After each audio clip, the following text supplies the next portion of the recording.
Welcome to YouTube XVONE. For critical review is Jordan Maxwell on the Secret Teachings with Ryan Gable. Please like and subscribe. Thank you. Jordan Maxwell is on the show with us. Jordan, before... thank you. Absolutely, and again, I express my thanks for you coming on the show so often. I was having a conversation with my friend and co-host Jack, who's on the line with us.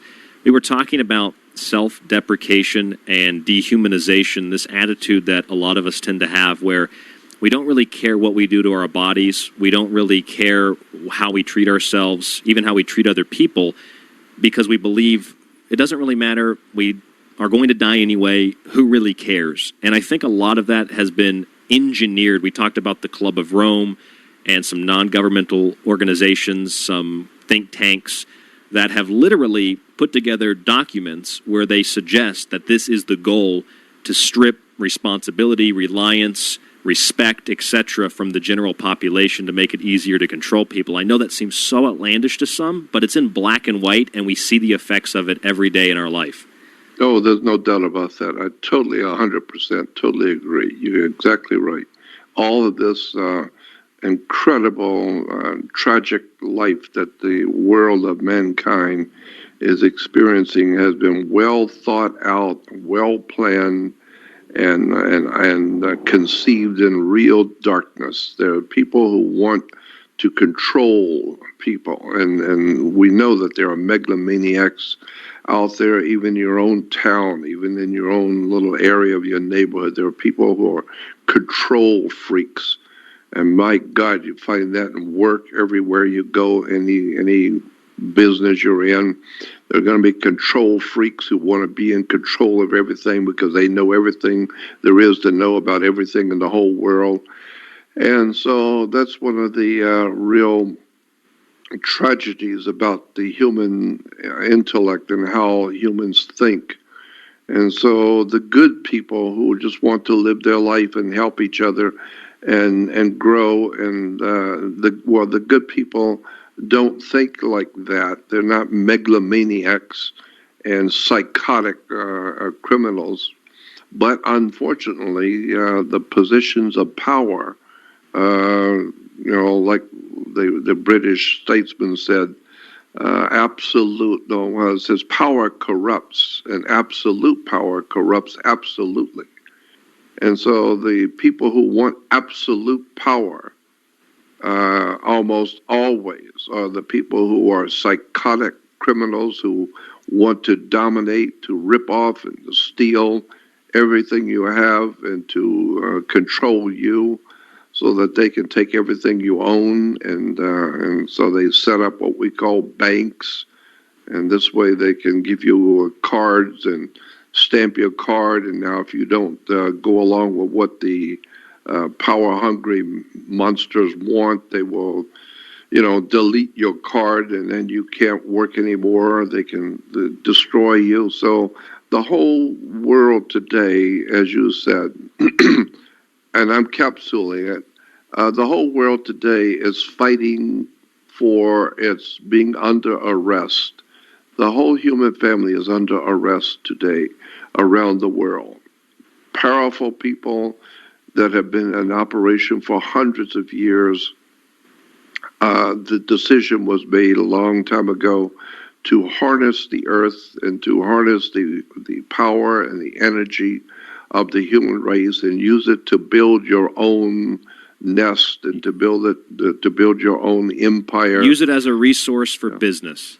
That's it, resource for business. And there was an article in the LA Times many years ago. I had it and I've lost it, but there was a little separate article, separate little paper slipped into the Sunday paper, and it was on the CIA.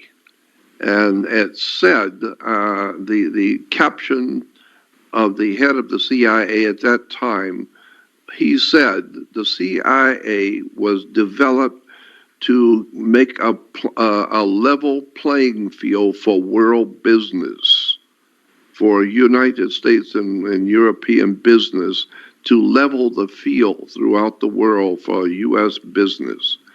So the bottom line is the CIA is there to disrupt, harm, and cause havoc and chaos to the world of business so that the power-hungry, greedy masters of the world that operate behind the world government of the United States and Europe and especially England can operate and make more money and destroy any of their competition. And there's even a name for this. So that's what's going on in the world today. Economic hitmen like John Perkins.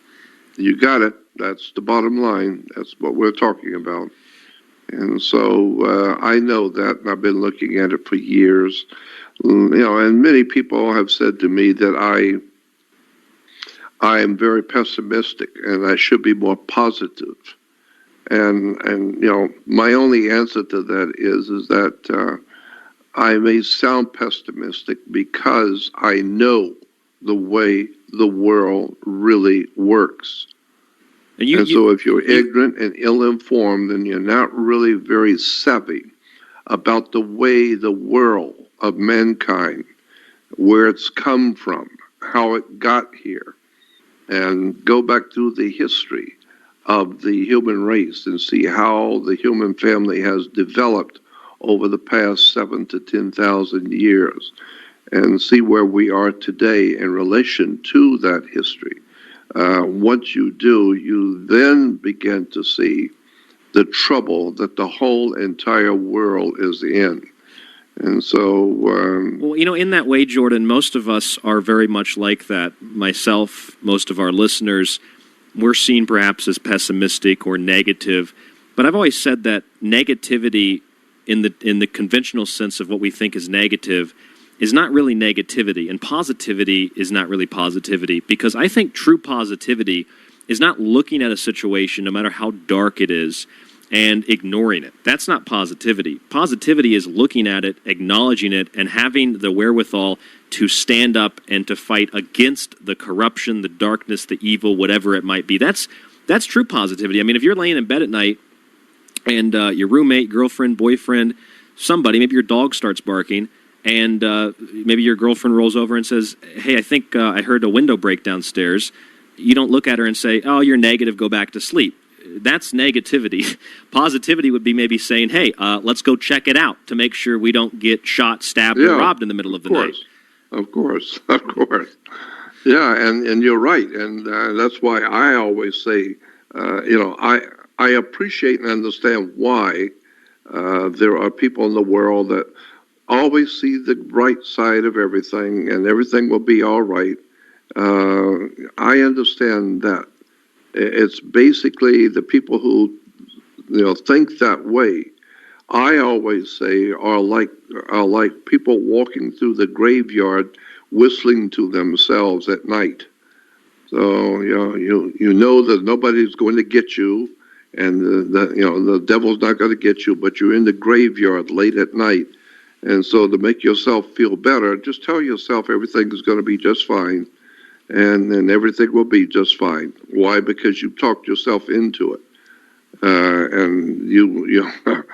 So that's what I see the world doing. All of these preachers and clergy, they're all whistling as they're going through the graveyard at night, trying to assure themselves that everything's going to be just fine.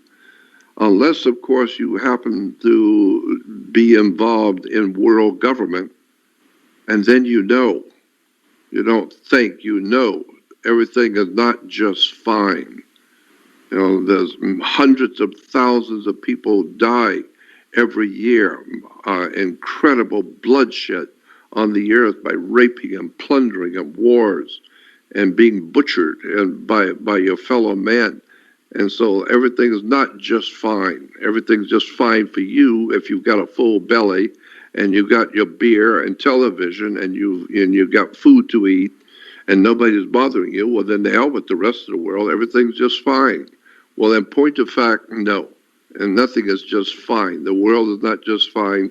And we're not going to be happily ever after. We need to wake up and discover that we have been had. And the people who run this planet look at all of us As goyim, as people of the nations, we're just cattle to them. As a matter of fact, they actually have those terms in law, in international maritime admiralty law, which is the law of international banking. There is a term called chattel. It's C-H-A-T-T, like cattle, but it's C-H-A-T-T. So chattel means human cattle. We humans are called chattel. And therefore, you look it up in the dictionary, chattel property. Chattel property are humans that are owned. And you will find that under international maritime law, the law of world banking, humans are nothing more than cattle. And so, it's just extraordinary when you wake up and find out who is running this planet and their view of us as humans and how they view us and then how they treat us like cattle. They just, our education system is, in my mind, the educational system in America especially, is like slopping hogs. If you've ever seen on a farm where they just pour out all kinds of slop in the trough, and the hogs run over and just jump on it and fall into it and eat it all up. It's just a bunch of trash and garbage we call slop. And they actually have that term, slopping their hogs. One thing that came to my mind, Jordan, you mentioned banking. I just wanted to give a really good example of this. And I picked this out because I feel like I'm pretty intuitive and aware. I got a newspaper about, this was on April 6th. It's from the Wall Street Journal. And they have a one-page apology letter from Wells Fargo relating to the scam that Wells Fargo was running, creating fake bank accounts, stealing money from customers, credit card, debit card, all these different scams they were running. And part of the apology, this is actually what was in the Wall Street Journal, said, quote, "We've made changes to ensure we always put our customers' needs first." And people might think, oh, well, that's good. They're going to put our needs first now. Do you not think about what they were doing before they made that comment? They were never putting your needs first. And then 2 pages later, after the apology in the same newspaper, Jordan, was another massive scandal that says Wells Fargo hit with another massive scandal. It's just lie after lie after lie after lie. And we still support them. No. And Jordan, that's the funny thing, is we still support them. Jordan, how much of this do you attribute to dark occultism or Luciferianism agenda, the condition of the world right now? Well, I think the whole world is I think that scripture basically is true, where in the New Testament, someone said the whole world is lying in the power of the wicked one. I think the basic concept there is correct. I think the entire world of mankind in all countries of the world, the entire human family is being overshadowed, is a term I use. Overshadowed or dominated behind the world scene by a very dark and evil presence in the universe. And so the idea, the concept of demons and devils and spirit entities, poltergeists and ghosts and that kind of thing, all of that philosophy of ancient and evil presence in the spirit world dominating and dominating our destiny and harming us, I believe is based on fact. I totally believe that that's exactly what's happening. And that's why that idea is prevailing in so many of the religions of the world. Almost all religions of the world will at least address the idea that there is a world of spiritual entities here. Christianity calls them demons and devils and angels, and the secular world calls them ghosts and apparitions and poltergeists and demons. I think that there is something to that. that we are living today on the earth with other life forms. There are, my God, there's so many life forms in the ocean we don't even know about. There's so many life forms in the Amazon in South America that we don't even know about. There's so many life forms out there in the universe that we don't know about. Then it comes to finally, there's so much we don't know about. And there are so many life forms here on the earth, in the animal kingdom and in the occult world. So I'm sure that there's something going on in the spirit world where the whole world is lying in the power of the wicked one, because we can see it everywhere. The bloodshed, the violence, and the whole human race is reacting to something. Everywhere on the earth, you have drug problems, people on drugs. Why are the humans turning to drugs? And also violence and the whole idea of alcoholism, Yes, and drug addiction. What is that telling you about the human condition on the earth? that feeling that we always have to be inebriated, or that self-deprecation of, oh, it's Friday, it's the weekend, I can drink. Oh, it's Saturday, I don't have to go back to work yet. Oh, it's Monday, I hate Monday, let's get drunk. It's Wednesday, it's almost Friday again, let's get drunk. Anything to just take you out of reality and put you in this, immerse you in another world. And now we're actually seeing that literally promoted with virtual reality. Immerse yourself. That's exactly right. That's precisely right. And then that opens up a whole can of worms to look into with artificial intelligence and entertainment and games, computer games. All of this is designed by some dark force in the world that drives humans, and it's driving us crazy. We've got to have more war games and more computer games for kids to spend their whole life playing with a computer. And for the adults, give them alcohol and drugs and pornography, and give them anything at all. Keep the people occupied. And why? So that the masters of this world can operate with impunity and do whatever they want, because they are the government. And of course, nobody wants to mess with the government. Government means mind control.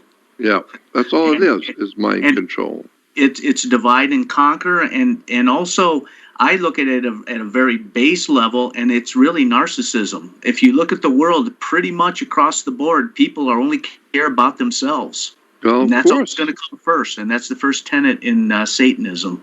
Well, I know that, and that's why, and the general public, who are not mentally deranged criminals, but just ordinary people living an ordinary life, and they can't handle what these maniacs and murderers and demonic depravity that are controlling our banks and controlling our schools and our military and the whole world of mankind. They're just normal, everyday, regular people know in their gut there's something bad wrong. And they also know, and they're correct, when they understand there's nothing they can do about it. Because you're not going to change the nature of mankind. You're not going to change the nature of fallen mankind. And so humans, like you said, are looking out only for themselves. They don't even care about their children. They don't even care about their neighbors. They don't even care about their neighborhood. That's becoming more and more true. I can recognize that in public. Just parents that truly just don't care about their children. Just the attitudes. It's really incredible that they have had so much of their will to survive and even to care for their offspring removed from them. I mean, you can really see the results of I don't even want to say an agenda, but of a dark force, as we've been talking about at work here. And adult children not caring for their parents as they grow older. Same thing, same problem. Yep. Back and forth, one way or the other. You know, I think another huge element of this, Jordan, Jack and I were talking about this in the previous segment, is a lot of people feel, and I gave an example, a friend of mine basically said, look, I see the evidence that you're presenting to me about a particular subject, but it's really hard for me to believe that anybody would be that evil or would do that. And that's the problem, is that a lot of us don't think that anybody would do it because we wouldn't do it. That's exactly right. Mm-hmm. And that is so absolutely correct, because you don't think about raping and plundering and lying and stealing and actually murdering. It doesn't even come into your world of thinking. So obviously that's so foreign, that's so far out. But actually, no, there are people right around you that are criminals. You just don't know it. They're involved in all kinds of high criminality and bloodshed, and they just keep popping up. And we read every day in the paper, some new guy is found who have killed 10 people and murdered and been killing people for the past 10 years, and he's finally found out. Guys running around looking like Santa Claus or a clown actually was raping and killing 24 young men. And my God, the world is filled with this kind of stuff every day. But the rest of humanity, it appears to me that humanity is like the cattle, as I said, chattel. You drive by these large farms and you see 100,000 cattle out in they're out grazing with their young. They don't care about what's going on around them. They don't know that they're going to be hamburger very soon. They don't understand where they are, or what planet they're on. They just out doing what they normally do, hanging around out in the sun, chewing their cud and having offspring, and their babies are going to grow up to be like them, just a bunch of cows that are going to have their heads cut off and go to the meat market. So eventually, that's the way the human race has finally ended up, where we don't really care. We just go along to get along. Whatever the government says must be right. And even if it isn't right, who the hell cares, as long as we got our beer and television and games. The kids are all happy. They can sit there and play games on the computer all day. And I don't know. I don't know where the human race is going to go. But like the Bible has Jesus saying, forgive them, Father, for they know not what they do. I said that at the end of the last 2 or 3 shows in relationship to artificial intelligence. These MIT professors were saying that they have created an advanced form of AI, self-driving cars and the like, and they are now admitting, just within a few months of Google saying it's not a big deal that AI is learning to encrypt itself and having conversations we can't monitor. Just in a few months, they've now changed their tune and said, look, we know we've created something very, very intelligent and dangerous. We don't know how it operates, but instead of stopping or having the moral attitude or some form of responsibility and saying we should probably limit our attention to this and put some type of kill switch or restriction on what we do, they just say, well, let's continue with it. What's the worst that could happen? Even after acknowledging they don't know what they've developed. I know. And then, Hollywood has been telling you this stuff for years, because Hollywood is as corrupt as they are, as evil and corrupt. And there's just no words to explain how corrupt Hollywood really is. It defies the ability to explain it in English in front of other people. You can't use the words that I'm thinking of. But Hollywood is so corrupt. It is so profoundly evil. But yet, because they're so far gone, Hollywood knows where the world is going. I mean, they're leading the way. And so they're having fun, just like adults would have with a child.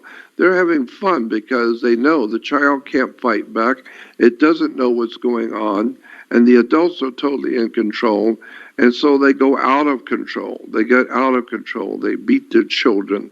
They rape them. They do all kinds of things to children because the child has nowhere to go and no one to turn to.